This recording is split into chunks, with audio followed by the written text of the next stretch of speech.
नमस्कार दोस्तों, मैं आप सभी के लिए लेके आई हूँ कुमार गौरव सर की जीके जीएस ब्रह्मास्त्र बैच में मॉडर्न हिस्ट्री की रिवीजन क्लास।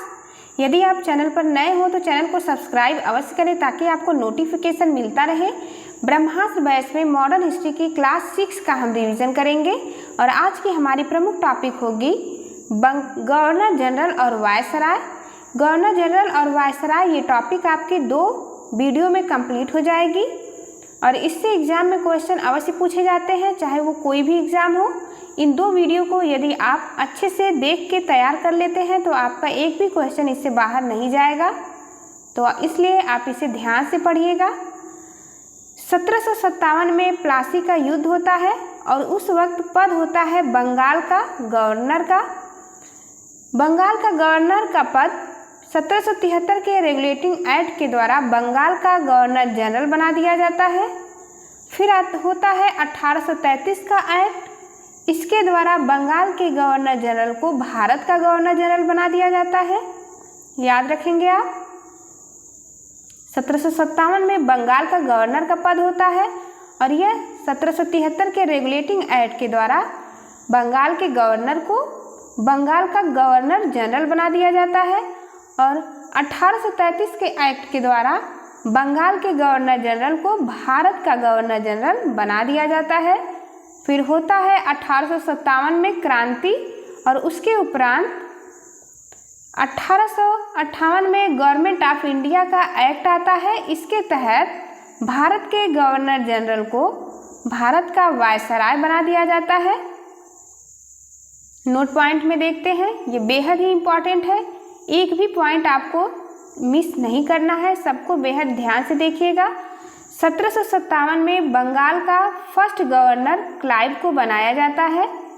फिर 1773 का रेगुलेटिंग एक्ट आता है। इसके तहत बंगाल के गवर्नर को बंगाल का गवर्नर जनरल बना देते हैं, इसलिए बंगाल का अंतिम गवर्नर और बंगाल का first governor general Warren Hastings है। 1833 के एक्ट के तहत बंगाल का अंतिम गवर्नर जनरल और भारत का first governor general William Bentinck बनता है। 1858 में भारत का अंतिम गवर्नर जनरल और भारत का पहला वायसराय कैनिंग को बनाया जाता है। बेहद ही इम्पॉर्टेंट है, इससे क्वेश्चन एग्जाम में बार बार पूछे जाते हैं। नोट पॉइंट में देखते हैं, पहले भारतीय गवर्नर जनरल सी राजगोपालाचारी बनाए गए थे।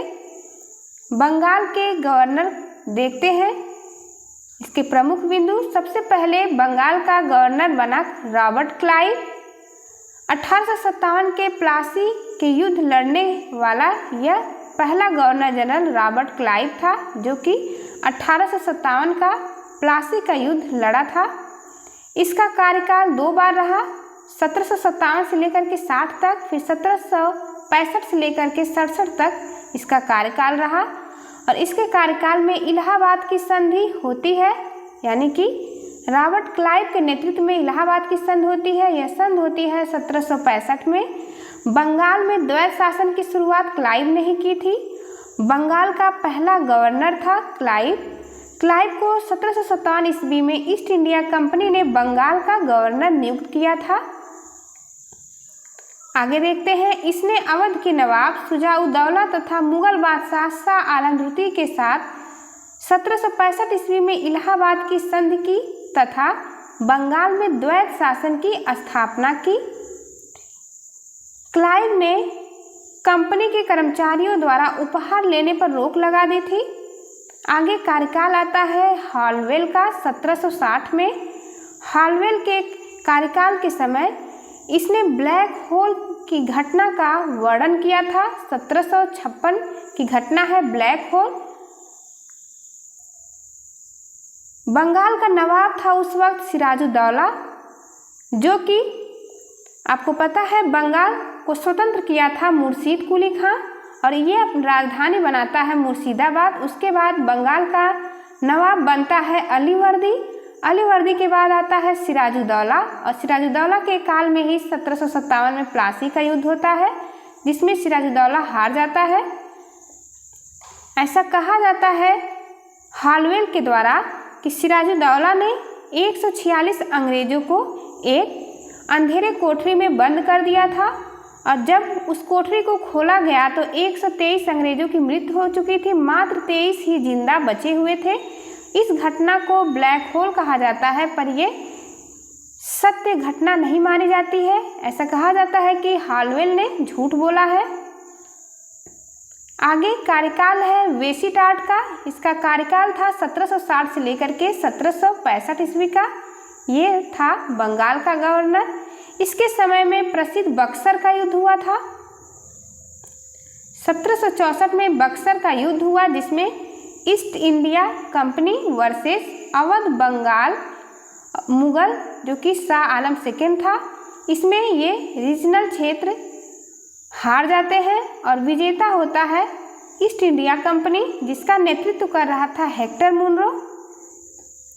इस बक्सर युद्ध के उपरांत इलाहाबाद की संधि होती है 1765 में, जो कि क्लाइव के नेतृत्व में होती है, याद रखेंगे। फिर 1773 का रेगुलेटिंग एक्ट आता है और इस वक्त बंगाल के गवर्नर को बंगाल का गवर्नर जनरल बना दिया गया। मोस्ट इम्पॉर्टेंट है, 1773 के रेगुलेटिंग एक्ट के द्वारा बंगाल के गवर्नर को बंगाल का गवर्नर जनरल बना दिया गया था और इसका कार्यकाल 5 वर्ष निर्धारित किया गया, यानी कि गवर्नर जनरल का पद 5 वर्ष का कार्यकाल का होगा। मद्रास और बम्बई के गवर्नर को भी इसके अधीन कर दिया गया, इसलिए उस समय बंगाल के गवर्नर वारेन हेस्टिंग को ही बंगाल का गवर्नर जनरल कहा गया, याद रखेंगे। बंगाल में गवर्नर जनरल का पद आ गया था गवर्नर से। बम्बई में गवर्नर थे, मद्रास में भी गवर्नर थे, लेकिन बंगाल के गवर्नर जनरल का कंट्रोल बम्बई और मद्रास दोनों पर था। अब आगे कार्यकाल है वारेन हेस्टिंग का, जिसका कार्यकाल 1772 से लेकर के 1785 तक रहा। वारेन हेस्टिंग बंगाल का अंतिम गवर्नर था, जिसने बंगाल में द्वैत शासन को समाप्त किया। मोस्ट इम्पॉर्टेंट है, कई बार क्वेश्चन पूछा गया है कि बंगाल में द्वैत शासन को समाप्त किसने किया, तो वारेन हेस्टिंग ने किया है। क्या है बंगाल का द्वैत शासन? द्वैत शासन के अंतर्गत इलाहाबाद की संधि के दौरान EIC को इनकम यानी आय के स्रोत EIC को सौंपे गए और एक्सपेंडिचर यानी व्यय के स्रोत ये नवाबों को दिया गया। इसे कहते हैं द्वैत शासन, जिसकी शुरुआत क्लाइव ने की थी और इसका अंत किया वारेन हेस्टिंग ने। ये सभी पॉइंट्स बेहद ही इंपॉर्टेंट हैं। इनके शासनकाल में 1773 ईस्वी के रेगुलेटिंग एक्ट के तहत कलकत्ता में एक उच्चतम न्यायालय की स्थापना की गई। ये स्थापना कब हुई, तो 1774 ईस्वी में उच्चतम न्यायालय की स्थापना हुई कलकत्ता में। मोस्ट इम्पॉर्टेंट पॉइंट है। और इसके पहले मुख्य न्यायाधीश एलिजा इम्प्रे को बनाया गया। अगला पॉइंट है, वारेन हेस्टिंग के कार्यकाल में ही भगवद गीता का अंग्रेजी में अनुवाद विल्किंस ने किया। इस सभी पॉइंट से क्वेश्चन बने हुए हैं, तो आप सभी पॉइंट्स को ध्यान से देखेंगे। सर विलियम जोन्स ने 1784 में एशियाटिक सोसाइटी ऑफ बंगाल की स्थापना की। अगला पॉइंट है, 1780 ईस्वी में भारत का पहला समाचार पत्र द बंगाल गजट का प्रकाशन जेम्स ऑगस्टस हिक्की द्वारा किया गया। इसके बाद वारेन हेस्टिंग को हम शॉर्ट नोट्स के थ्रू देख लेते हैं, जो कि मेन पॉइंट्स हैं वारेन हेस्टिंग के कार्यकाल के। यह बंगाल का अंतिम गवर्नर था और बंगाल का पहला गवर्नर जनरल बना वारेन हेस्टिंग। बंगाल में द्वैत शासन का अंत इसने किया। यदि पूछा जाए कि बंगाल में द्वैत शासन की शुरुआत किसने की, तो राइट आंसर होगा क्लाइव। लेकिन पूछा जाएगा कि बंगाल का द्वैत शासन का अंत किसने किया, तो आंसर होगा वारेन हेस्टिंग। इसके कार्यकाल में रेगुलेटिंग एक्ट 1773 आया। कलकत्ता में सुप्रीम कोर्ट की स्थापना 1774 में की गई। विल्किंस ने भगवद गीता का अनुवाद किया वारेन हेस्टिंग के ही कार्यकाल में। और पहला बंगाल गजट 1780 में ऑगस्टस हिक्की द्वारा प्रकाशन किया गया वारेन हेस्टिंग के कार्यकाल में ही। आगे देखते हैं, 1833 के चार्टर एक्ट के तहत बंगाल का गवर्नर जनरल को भारत का गवर्नर जनरल बना दिया गया। इस समय लॉर्ड विलियम बेंटिक बंगाल का गवर्नर जनरल था, अतः बेंटिक ही भारत का प्रथम गवर्नर जनरल कहलाया। मोस्ट इंपॉर्टेंट पॉइंट है। इसी समय विधि आयोग का गठन किया जाता है, जिसका अध्यक्ष मैकाले को बनाया गया था। अगला है चार्ल्स मेटकाफ। इसका कार्यकाल 1835 से 1836 तक रहा। चार्ल्स मेटकाफ ने समाचार पत्रों से प्रतिबंध हटा दिया, इसी कारण इसे समाचार पत्रों का मुक्तिदाता कहा गया। चार्ल्स मेटकाफ के कार्यकाल के दौरान ही अमृतसर की संधि, यानी कि अमृतसर की संधि करने वाला कौन था, तो चार्ल्स मेटकाफ था। आगे देखते हैं। अगला कार्यकाल है ऑकलैंड का। इसका कार्यकाल था 1836 से 1842 तक। इसने ग्रांड ट्रंक रोड की मरम्मत करवाई और निर्माण करवाया था ग्रांड ट्रंक रोड का शेरशाह सूरी ने। बेहद ही इंपॉर्टेंट पॉइंट है, एग्जाम में क्वेश्चन कई बार पूछा गया है। यदि मरम्मत किसने करवाई पूछा जाए तो ऑकलैंड होगा, लेकिन पूछा जाए कि ग्रांड ट्रंक रोड का निर्माण किसने करवाया, तो निर्माण करवाया शेरशाह सूरी ने। इनके समय में महाराजा रणजीत सिंह एवं शाह शुजा के मध्य त्रिदलीय संधि हुई थी। अगला है लॉर्ड कॉर्नवालिस का कार्यकाल, जो कि 1786 से लेकर के 1793 के बीच होता है। इनके समय में समस्त जिलों का अधिकार कलेक्टरों को सौंप दिया गया था, लॉर्ड कॉर्नवालिस के समय में। आगे देखते हैं। एकमात्र गवर्नर जनरल है जिसकी समाधि भारत के गाजीपुर उत्तर प्रदेश में स्थित है। कॉर्नवालिस को भारतीय सिविल सेवा का जनक माना जाता है। बेहद ही इंपॉर्टेंट पॉइंट। कॉर्नवालिस को शॉर्ट नोट्स में देखते हैं। यह जनक, इसे पुलिस का जनक भी माना जाता है, सिविल सर्विस का जनक माना जाता है और अस्थायी बंदोबस्त प्रणाली करने वाला, यानी इसकी शुरुआत किया था कॉर्नवालिस ने 1793 में। और न्यायिक क्षेत्र में पृथक्करण करने का काम कॉर्नवालिस के द्वारा किया गया। इसने न्यायिक क्षेत्र में शक्ति के पृथक्करण का सिद्धांत दिया तथा कॉर्नवालिस संहिता एवं रेवेन्यू बोर्ड की स्थापना की। इसने न्यायिक क्षेत्र को लॉ एंड ऑर्डर और जस्टिस दो भागों में पृथक्करण किया था। इसे पुलिस सेवा का जनक भी कहा जाता है। अगला पॉइंट है बिहार, बंगाल आदि क्षेत्रों में भू राजस्व की अस्थायी बंदोबस्त प्रणाली, जो कि 1793 ईस्वी को लागू किया गया था।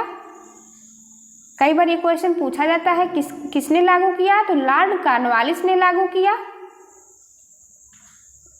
बंगाल में अस्थायी बंदोबस्त या जमींदारी व्यवस्था कॉर्नवालिस ने लागू किया था। दक्षिण भारत में रैयतवाड़ी प्रथा थी, इसे रीड और मुनरो ने लागू किया था।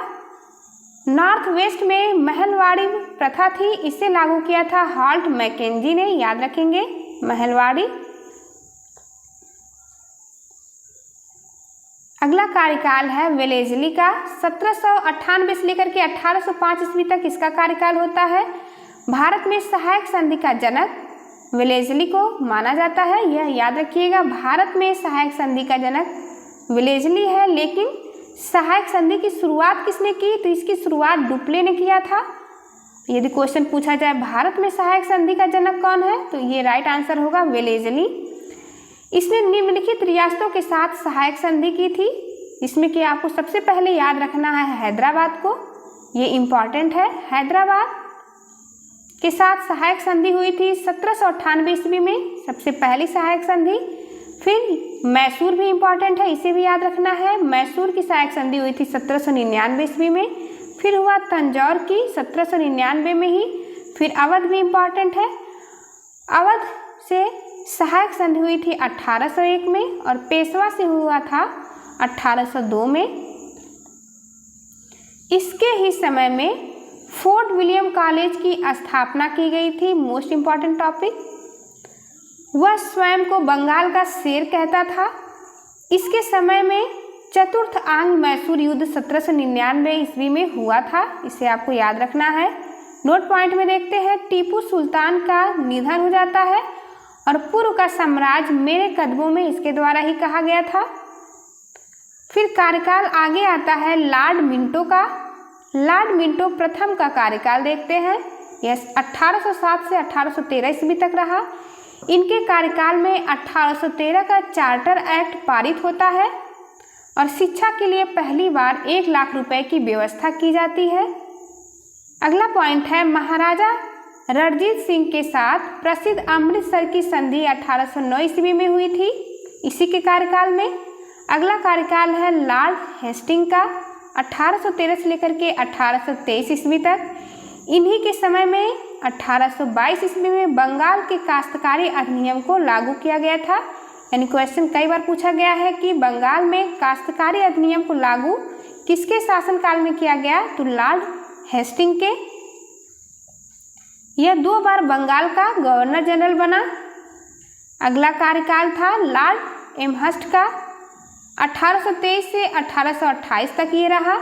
इसके समय में प्रथम आंग्ल बर्मा युद्ध हुआ 1824 से 26 के बीच तथा बर्मा पराजित हो गया इसमें, और 1826 ईस्वी के मध्य दोनों के बीच यांडबू की संधि होती है, मोस्ट इम्पॉर्टेंट। अगला भारत के गवर्नर जनरल के बारे में अब देखते हैं, जो कि पहले पद था बंगाल का गवर्नर जनरल, अब आया है भारत का गवर्नर जनरल का पद। देखते हैं कौन कौन थे भारत के governor general. Lord William Bentinck 1828 से 33 तक का कार्यकाल है इनका। ये बंगाल का अंतिम गवर्नर जनरल था लॉर्ड विलियम बेंटिक, और यही भारत का पहला गवर्नर जनरल बना। दोनों पॉइंट्स को एक साथ याद रखना है। यदि पूछा जाए बंगाल का अंतिम गवर्नर जनरल कौन था, तो आपको याद रखना है विलियम बेंटिक। और क्वेश्चन पूछा जाए कि भारत का पहला गवर्नर जनरल कौन है, तो भी आंसर होगा विलियम बेंटिक। इसी के समय ही भारत में सामाजिक सुधार को गति प्राप्त हुई थी। अगला पॉइंट है इसने, यानी कि लॉर्ड विलियम बेंटिक ने ही राजा राममोहन के सहयोग से 1829 ईस्वी में सती प्रथा को समाप्त किया तथा प्रथा के खिलाफ कानून बनाकर 1829 ईस्वी में धारा 17 के द्वारा विधवाओं का सती होना अवैध घोषित कर दिया। विलियम बेंटिक बेहद ही इम्पॉर्टेंट है, आपको याद रखना है। सती प्रथा का अंत कब हुआ था, तो 1829 में। धारा पूछा जाता है कई बार, तो धारा 17 के तहत सती प्रथा का अंत किया विलियम बेंटिक ने। किसके प्रयास से किया, तो राजा राममोहन राय के प्रयास से किया गया 1829 में। विलियम बेंटिक को शॉर्ट नोट्स में देख लेते हैं।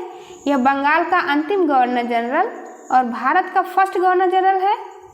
सती प्रथा का अंत होता है 1829 ईस्वी में राजा राममोहन राय के प्रयास से धारा 17 के तहत। विधि आयोग का गठन इन्हीं के काल में होता है और इसके हेड बनते हैं, यानी विधि आयोग के हेड मैकाले को बनाया जाता है। दास प्रथा के अंत के लिए अधिनियम आया था विलियम बेंटिक के शासनकाल में। 1833 एक्ट के तहत ठगी प्रथा का अंत किया इसने। कर्नल स्लीमन की सहायता से ठगी प्रथा की समाप्त किया इसने और शिशु एवं बालिका हत्या पर भी प्रतिबंध लगा दिया था। लॉर्ड एलनबरो, इसका कार्यकाल था 1842 से लेकर के 1844 तक। इन्होंने 1843 ईस्वी के एक्ट 5 के द्वारा दास प्रथा उन्मूलन कानून को लागू करवाया। कई बार पूछा जाता है, लागू करवाया था एलनबरो ने और एक्ट आया था विलियम बेंटिक के समय में, लेकिन इसे लागू किया लॉर्ड एलनबरो ने। शॉर्ट नोट्स में देखते हैं, दास प्रथा का अंत एक्ट आया था विलियम बेंटिक के शासनकाल में, लेकिन अंत किया एलनबरो ने। सती प्रथा से संबंधित धारा कौन सी थी, तो धारा 17 है, याद रखना है आपको। शॉर्ट नोट्स में सभी को देख लेते हैं एक साथ। सबसे पहले 1757 में पद था बंगाल के गवर्नर का, इसलिए बंगाल का फर्स्ट गवर्नर क्लाइव है। क्लाइव के कुछ महत्वपूर्ण बिंदु हैं। क्लाइव के समय में ही ड्यूअल सिस्टम यानी द्वैत शासन लागू हुआ था। प्लासी का युद्ध इसी के शासनकाल में हुआ था 1757 में। इलाहाबाद की संधि भी इसने ही की थी। फिर आता है क्लाइव के बाद हालवेल, जो कि 1756 में ब्लैक होल की घटना का वर्णन करता है, जिसे झूठ घटना माना गया है। फिर आगे आता है कार्यकाल हेस्टिंग का। यह बंगाल का अंतिम गवर्नर और बंगाल का फर्स्ट गवर्नर जनरल बनता है। ड्वेल सिस्टम का अंत हेस्टिंग करता है, जिससे कि लागू किया था क्लाइव ने। हेस्टिंग के कार्यकाल में ही 1773 का रेगुलेटिंग एक्ट आता है और 1774 में सुप्रीम कोर्ट की स्थापना कलकत्ता में की जाती है। हेस्टिंग के बाद कार्यकाल है कॉर्नवालिस का। कॉर्नवालिस को पुलिस का जनक, सिविल सर्विस का जनक माना गया है और इसने अस्थायी बंदोबस्त की शुरुआत की थी 1793 ईस्वी में। फिर आता है वेलेस्ली। वेलेस्ली ने सहायक संधि की थी हैदराबाद मैसूर की हुई थी 1789 में, याद रखेंगे। और इसने खुद को शेरे बंगाल कहा। फोर्थ मैसूर वार इसी के काल में हुआ था। फिर कार्यकाल है मिंटो फर्स्ट का वेलेस्ली के बाद। मिंटो फर्स्ट ने अमृतसर की संधि की थी 1809 ईस्वी में। आगे कार्यकाल आता है मिंटो फर्स्ट के बाद मेटकाफ का। मेटकाफ को समाचार पत्र का मुक्तिदाता कहते हैं। फिर कार्यकाल है एमहर्स्ट का। इसके काल में यांडबू की संधि होती है आंग्ल बर्मा युद्ध के बाद। फिर कार्यकाल है विलियम बेंटिक का। विलियम बेंटिक के कार्यकाल में सती प्रथा का अंत होता है 1829 में धारा 17 के तहत। ठगी प्रथा अधिनियम आया इनके शासनकाल में और विधि आयोग की स्थापना की गई। बंगाल का अंतिम गवर्नर जनरल भारत का फर्स्ट गवर्नर जनरल बना। 1833 का एक्ट आता है।